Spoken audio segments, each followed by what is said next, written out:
Halo pemirsa, pemerintah kembali memperbaharui situasi PPKM di mana DKI Jakarta kini berstatus PPKM level 1. Sementara itu BPOM telah mengizinkan vaksin Sinovac digunakan untuk anak usia 6 hingga 11 tahun. Bersama saya Aprilia Putri. Dan saya Turatman. Pemirsa, Kota Bogor berada di pemberlakuan pembatasan kegiatan masyarakat atau PPKM level 1 bersama DKI Jakarta, Kota dan Kabupaten Tangerang juga Kabupaten Bekasi. Sementara Kabupaten Bogor masih berada di level 3. Hal ini diatur dalam Instruksi Menteri Dalam Negeri Inmendagri 53 2021 tentang PPKM level 3, level 2, dan level 1 yang diteken Menteri Dalam Negeri Tito Karnavian. 11 wilayah di Jawa Barat lainnya berada di level 2, sedangkan wilayah Jawa Barat yang masih berada di level 3 yakni Kabupaten Bogor, Tasikmalaya, Sukabumi, Kuningan, Purwakarta, Indramayu, Cirebon, Cianjur, Garut, dan Kabupaten Bandung. Sebelumnya, Wali Kota Bogor Bima Arya menyebut kasus penyebaran COVID-19 di Kota Bogor terus melandai. Pasien COVID-19 yang dirawat tinggal belasan orang. Jumlah itu menurun jauh dari awal PPKM yang mencapai 100 kasus per hari. Melandainya kasus COVID-19 di Kota Bogor ditunjukkan dengan data penambahan pasien baru yang menyentuh angka 1 dan 0 kasus per harinya. Ditambah angka BOR saat ini pun terhitung sangat kecil dengan kurang dari 3%. Saat ini Pemkot Bogor memiliki target-target pihaknya adalah ekonomi recovery yang diiringi dengan kesadaran prokes. Untuk itu pihaknya tidak akan melakukan pengetatan atau pembatasan aktivitas di masyarakat. Dan pemirsa, terkait dengan penurunan level PPKM, sejumlah pelonggaran diberlakukan. Lalu bagaimana dengan Kota Bogor yang sudah masuk PPKM level 1? Sudah terhubung melalui sambungan Zoom bersama dengan Pak Dedi Rahim, Wakil Wali Kota Bogor. Selamat sore Pak Dedi. Selamat sore Mbak Mas. Selamat sore. Baik. Terima kasih Pak sudah bergabung bersama kami. Pak, bagaimana Bogor menyikapi penurunan level PPKM ini? Pertama patut disyukuri ya, ini perjalanan panjang. Hampir 1,5 tahun kita berjuang mati-matian ya, mencoba untuk mengendalikan situasi, akan tetapi memang tidak mudah. Dan saat ini Bogor menjadi salah satu di antara 4 kabupaten kota lain di Jawa Barat yang masuk level 1. Yeah. Nah, kondisi ini tentu harus disikapi agar tidak salah langkah dan kemudian nanti malah menimbulkan resiko terjadinya pandemi baru atau ledakan yang baru. Nah, disinilah sebetulnya ujian yang sesungguhnya. Karena nomor 1 bagi kami harus bisa mengimbangi DKI Jakarta yang vaksinasinya itu sudah mencapai di atas 100%. Kalau sementara Bogor sendiri? Kota Bogor sampai dengan hari ini mendekati 87%. Artinya memang kita tetap ya memprioritaskan untuk vaksinasi itu paling tidak 100% di akhir Desember. Nah, karena memang permasalahannya adalah mereka yang penyintas yang masih butuh waktu untuk divaksin. Kemudian yang kedua juga kelihatannya memang ada kendala di akses ya, masyarakat itu kadang-kadang belum tentu mau. Nah, ini juga menjadi PR kita untuk terus mengejar ya, meminta mereka untuk secara sukarela mau divaksin. Itu salah satu target kita. Iya, kita tahu bahwa Wali Kota juga pernah mengatakan yang menjadi fokus adalah recovery ekonomi, begitu kan, tidak akan terlalu banyak melakukan pengetatan. Tapi dengan menurunnya level PPKM ini, hal-hal apa yang baru di Kota Bogor yang akan diberlakukan ke masyarakat? Yang pasti sih hampir sama ya, sesuai dengan Inmendagri, adanya ketentuan-ketentuan pelonggaran di sektor esensial dan kritikal.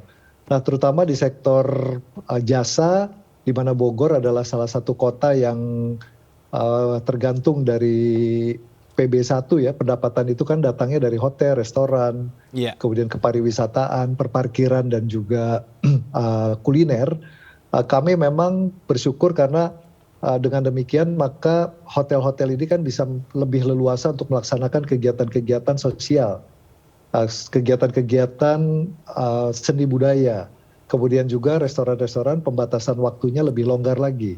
Nah, ini kami akan jadikan sebagai momentum pemulihan ekonomi karena kami sudah tidak punya kemampuan lagi kalau terus-menerus memberikan insentif dalam bentuk bansos misalnya kan, atau aturan-aturan lain terkait dengan fiskal yang kelihatannya kalau kita teruskan diperpanjang PPKM di level yang lebih berat, nah sektor pemulihan ekonomi ini menjadi sia-sia. kalau memang kemudian tidak diiringi Iya. dengan pelonggaran-pelonggaran. Baik, Pak Dedi, apa saja pengawasan yang dilakukan oleh Pemkot Bogor, mengingat ini kan angkanya sudah cukup bagus dan terus turun begitu? Ya. Betul, jadi memang kami kan dengan Polresta Bogor dibantu oleh TNI juga senantiasa mengingatkan kepada masyarakat meskipun ada pelonggaran-pelonggaran tetapi kita lakukan patroli rutin ya bersama-sama Garnisun, kemudian juga TNI Polri dan juga Satpol PP dan Dishub untuk mengingatkan kepada semua masyarakat terutama di sektor-sektor jasa yang sudah menikmati pelonggaran tetap melaksanakan prokes. Nah, kita belum membubarkan Satgas kan, artinya Satgas ini tetap bekerja dan mudah-mudahan dengan terus mengingatkan masyarakat di tengah pelonggaran ini kita tetap waspada agar tidak terjadi lagi ledakan-ledakan kasus. Di samping itu ada berita gembiranya. Kan BPOM sudah mengeluarkan izin untuk penggunaan vaksin bagi anak-anak usia 6 sampai 11 tahun. Iya. Nah, ini juga sebetulnya cukup membuat kita optimis pembelajaran tatap muka ini juga bisa masuk ke level SD secara lebih luas. Karena kita tahu anak-anak ini kan sudah hampir lebih dari 1 tahun ya belajar dari rumah. Nah, dengan demikian kita akan longgarkan, beberapa sekolah dasar akan kita coba untuk uji coba ya, melaksanakan kegiatan PTM, dan mudah-mudahan juga ini izin dari orang tua dan komite sekolah bisa lebih membuat diberikan confidence, orang tua itu tidak akan ragu lagi bahwa memang anaknya harus masuk sekolah. Tetapi memang daftar periksa itu harus tetap diikuti. Dan yang kedua, kita juga bergembira juga ini masyarakat antusias untuk mulai bekerja ke Jakarta. Kita catat perjalanan masyarakat Bogor yang menggunakan KRL ke Jakarta dari jam 4 pagi sampai jam 7 pagi itu sudah mencapai angka 7.000 dari sekitar 200 trip per hari. Nah, artinya karena DKI juga sudah lebih vaksinnya di atas 100% dan Bogor juga mendekati 100%, insya Allah kalau ditambah dengan aplikasi Peduli Lindungi, kemudian juga masyarakat tetap memakai masker, dan juga sektor-sektor di esensial dan kritikal ini juga mengawasi dengan Peduli Lindungi, maka tidak ada kekhawatiran kita untuk terus membuka pelonggaran-pelonggaran dalam rangka pemulihan ekonomi nasional maupun di tingkat lokal. Baik, Pak Dedi, ini berkaitan dengan posisi Kota Bogor yang kita tahu menjadi salah satu destinasi wisata, ada banyak orang yang berkunjung ke sana, dan salah satu yang sering ingin diketahui oleh orang lain adalah berkaitan juga dengan pemberlakuan ganjil genap. Ini bagaimana Kota Bogor sendiri dengan status PPKM level 1 ini? Masihkah itu diberlakukan? Ya. Sebetulnya Kota Bogor sudah tidak memberlakukan, tetapi situasional. Kadang-kadang kan karena di wilayah kabupaten masih memberlakukan genap ganjil, maka imbas atau limpasan dari kendaraan dari kabupaten itu masuk ke Kota Bogor. Daya tampung Kota Bogor juga kan terbatas. Jalan di Kota Bogor juga kan sangat terbatas. Makanya beberapa waktu yang lalu masih di level 3 kami lakukan genap ganjil. Tetapi di level 1 ini insya Allah kita melonggarkan ya, dan sejauh ini kami belum ada pembicaraan dengan Polresta Bogor untuk pemberlakuan genap ganjil di situasi level 1 ini. Jadi insya Allah kalau memang masyarakat yang datang itu dari Jakarta, ya kita confidence saja. Masyarakat Jakarta udah divaksin 100% lebih. Jadi datang ke Bogor aman. Di Bogor juga sudah hampir 90%. Jadi kalau memang equal ya, satu sama lain jumlahnya kurang lebih sama, jadi tingkat risikonya insya Allah kita bisa tekan. Baik, tapi kalau berbicara tentang kedisiplinan, evaluasi dari pemerintah kota sendiri, seperti apa sih melihat kedisiplinan masyarakat sekarang ini? Ya inilah euforia ya, kita juga kadang-kadang agak prihatin, meskipun di satu sisi kita melihat tingkat kesadaran masyarakat memang tinggi, tetapi dalam kegiatan-kegiatan outdoor ya, kelihatannya kan masyarakat merasa sudah aman. Kadang-kadang masih lupa juga ada yang pakai masker. Nah, ini yang selalu kita coba ingatkan kepada masyarakat, terutama melalui Satgas dan tim ya, tim dari gabungan dari Polresta, TNI Polri, dan juga dari dinas di Pemkot Bogor untuk mengingatkan warga tetap melaksanakan prokes agar menghindari resiko tinggi apabila tidak melaksanakan. Baik, Pak Dedi, sebagai Kepala Daerah Kota Bogor, begitu mungkin ini ada warga Anda yang sedang menyaksikan MNC News saat ini, boleh diberikan atau mungkin pesan terkait kesehatan di wilayah Anda?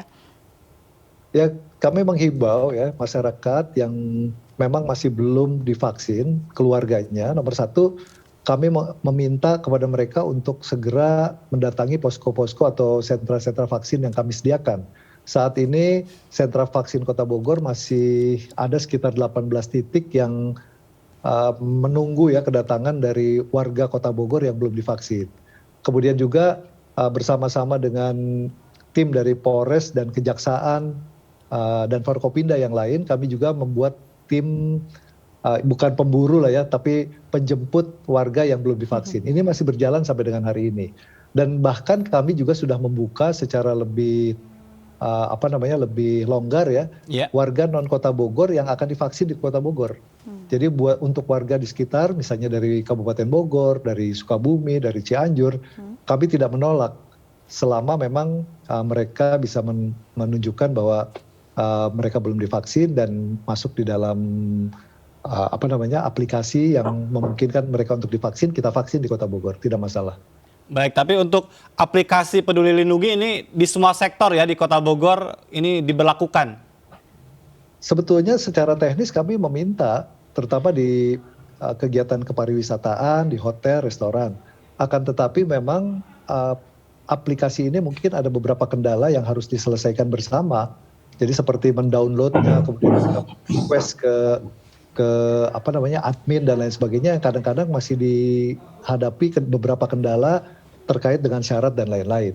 Nah, tetapi kami sih juga menyiapkan satu jalur ya, dan kita juga sudah sampaikan melalui PHRI, kemudian melalui Kadin, melalui HIPMI dan lain sebagainya, apabila ada pengusaha atau sektor-sektor usaha yang belum bisa mendownload aplikasi Peduli Lindungi, tolong diberikan fasilitas agar secara manual pun diterima. Jadi selama mereka bisa menunjukkan kartu ya vaksin, tentu tidak perlu kita tolak selama mereka bisa menunjukkan itu. Jadi bukan hal yang mutlak begitu ya, artinya mobilitas masyarakat masih tetap bisa dilakukan begitu. Iya, betul. Selama memang mereka bisa menunjukkan kartunya ya. Selain kan gadget itu kan tidak semua masyarakat memiliki gadget yang memadai lah untuk mendownload aplikasi tersebut ya. Baik, kita harapkan segala upaya dari Pemkot Kota Bogor ini bisa menurunkan ya angka COVID-19 di Kota Bogor dan juga bisa mengembalikan aktivitas warga seperti sedia kala. Terima kasih Pak Dedi Arahim sudah bergabung dan berbincang bersama kami di MNC News. Selamat sore. Salam sehat selalu. Dan pemirsa, kami masih akan berlanjut dengan informasi penting lainnya. Tetaplah di MNC.